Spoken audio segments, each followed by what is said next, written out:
Okay, so I've just finished watching the brand new Beverly Hills Cop movie, Axel F, the fourth installment, and I enjoyed it. I thought it was good. I didn't think I'd wasted my 2 hours watching it, but I do have some issues with it, and I'm going to go through them right now. Okay, so before I talk about the issues I had with the movie, let me first talk about the good points, because it was an okay, good movie. It weren't a bad movie.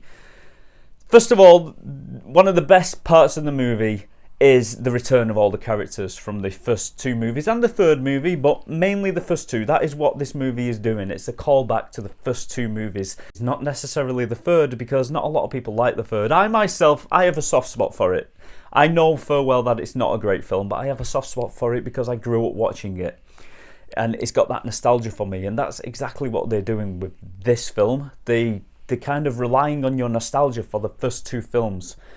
The third film, they're not too bothered about. They even make a joke about it at one point, saying that 1994 wasn't Axel Foley's best year.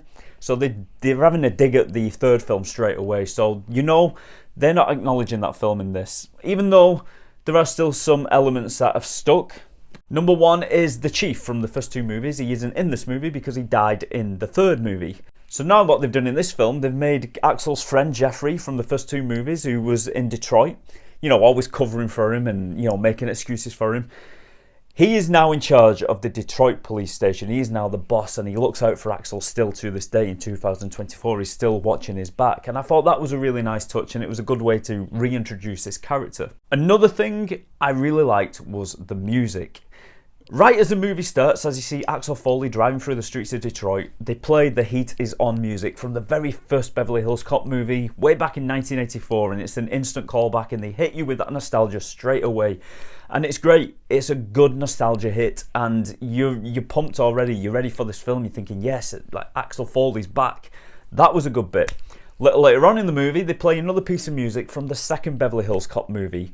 I think that piece of music was called Shakedown, and instantly you remember it from the second movie, especially if you're a big fan of this series. You remember it straight away. And then a little later in the movie, we get treated to another piece of music, which is also from the first movie. I think it's from the scene where he is hanging in the truck in the first movie, the Neutron Dance, and it's great. It's a really good way to just hit you with that nostalgia straight away, and I love that. And another thing I like about this movie is a lot of Easter eggs that you will find here and there, and I'm sure I didn't spot all of them, but I spotted a few, and that was a good touch just to, you know, just to bring you back into this world. Now, just like they made Jeffrey in charge of the police department back in Detroit, they've also done that with Taggart in Beverly Hills.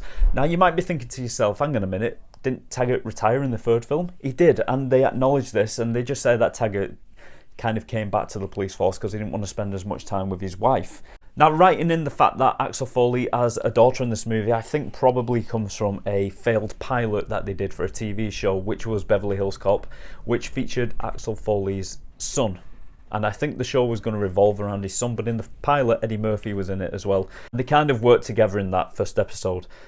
But obviously it didn't work, and the series got panned. It never went past the pilot. Now, in between this film and the last film, Axel Foley has had a child, and she's now fully grown, and she's a lawyer. And she's getting in a little bit too deep in one of the cases where she's investigating a big drug operation, and one of the police officers who everyone seems to trust in the police department, she thinks that he may have been dirty. It turns out that he actually was.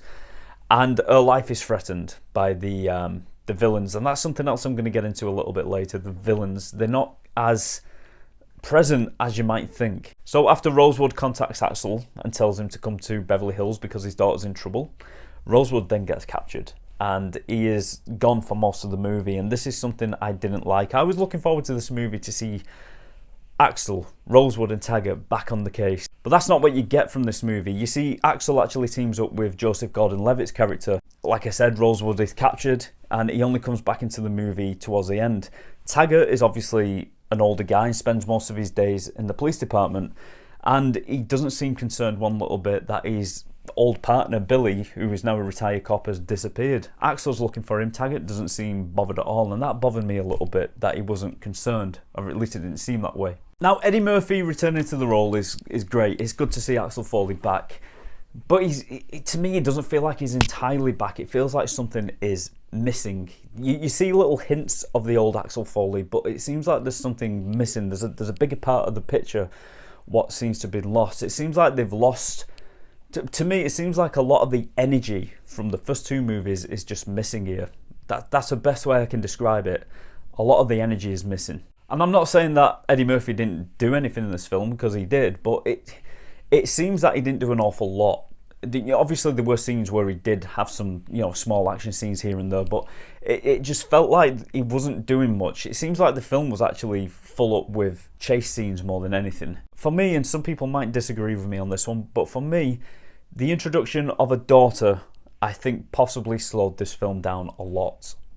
I don't know why, but I always feel like when they introduce another family member into the mix, like they introduce this character that you've grown up with for so long, and it's now 30 years later, and they introduce that they've had a child. It always seems to slow it down a little bit. It did this for me with Indiana Jones and the Crystal Skulls. That slowed it down a little bit for me as well. Also, if you cast your mind back to Beverly Hills Cop 1 and 2 and 3, Axel Foley always seemed to be able to lie his way into certain situations or lie his way out. He always had a scheme that he was building up and playing on, and he would often trick people and come out on top. But in this movie, for some reason, they've made it so Axel Foley seems to fail a lot when he's trying to lie his way into some situation. In this one, he was trying to cook up another big story to get himself a free stay in this hotel, and he just gave up. He just said, you know what, I'm too tired and I can't be bothered. I'll just pay for the room. And I thought, what a cop-out. That's not what Axel Foley would do. That's why I said the energy just seems to have disappeared. And there's other scenes as well where he's trying to lie his way into situations or lie his way out of situations, and he just fails. And other characters have to come in and save him. And that's not what Beverly Hills Cop is all about. You watch it because you want to see him get himself into these situations and get himself out. And it was funny. And in this, it just seems kind of sad because he fails, and then the side characters have to actually pull him out of the situation. That is something that really bothered me. Another thing I had a problem with was the villains in this film. Now, they don't seem to have any screen time, hardly. You see like random henchmen here and there, but you don't really have this connection with the main villain, who turns out to be Kevin Bacon, and it's obvious from the very start that it's Kevin Bacon. He is the main villain, but he just doesn't portray much of a threat at all. He's possibly one of the worst villains I've ever seen in this movie, and that's not Kevin Bacon's fault, because we all know that Kevin Bacon can act up a storm if he's given the right material. But in this, it felt like the villains were always in the background. And you knew they were there, but you never actually saw them. And when you did see them, it was kind of lackluster, like I said before, and there was just no threat at all. You didn't root for Axel to win. You didn't root for Axel to get the bad guy. A good bad guy is someone that you hate and you want to see him get his comeuppance. And they just didn't give you that feeling at all through this film. There was no threat. And like I said at the beginning of the video, it's good to see the characters come back. And there was one more character that made a return, which was in some ways good and in some ways bad. They brought back the character of Sage. I think that's how you pronounce it, Sage.